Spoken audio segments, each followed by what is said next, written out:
जय भीम, जय शिवराय. जय भीम.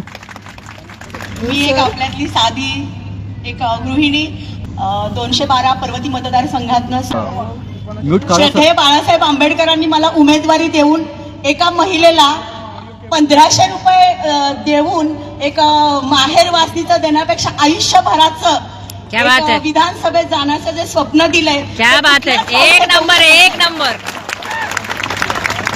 आणि माझ्या भावानी माझ्यावरती जो विश्वास टाकलाय आणि तुमच्या ज्या टाळ्या आहेत त्याच्यातच माझं यश दिसतंय.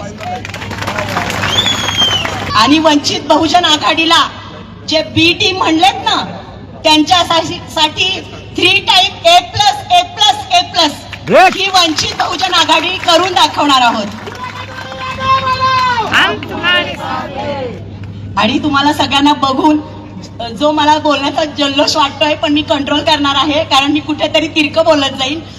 सगळे महत्वाचे मुद्दे मी आधी सांगते की राजकारणात येऊन आमदारकी घेऊन मी काय काम करावं हे लोकांनीच खरं ठरवलेलं असतं. पण मला पण माझे काय जे कामं करायचं लोकांसाठी जे मला काम करायचंय ते मी पूर्ण पर्वती मतदारसंघासाठी जे मी नियोजन केलंय ते सांगते. सगळ्यात आधी मी माझ्या तिथल्या बांधवांमध्ये जी बालगुन्हेगारी वाढली आहे ते थोडं नष्ट करण्यासाठी प्रयत्नशील राहील.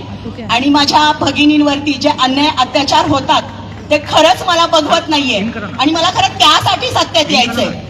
कारण बघा आपल्यातल्या महिला कुठेही पुढे जाऊ शकत नाही पण आपली कुवत नसताना मी ती झेप घेतेय आणि ती झेप घेत असताना तुमच्या सगळ्यांच्या सहकार्याची खूप मदत आहे आणि तुमची एक वाघीण तुम्ही नक्कीच विधानसभेत पाठवाल अशी मी आशा बाळगते.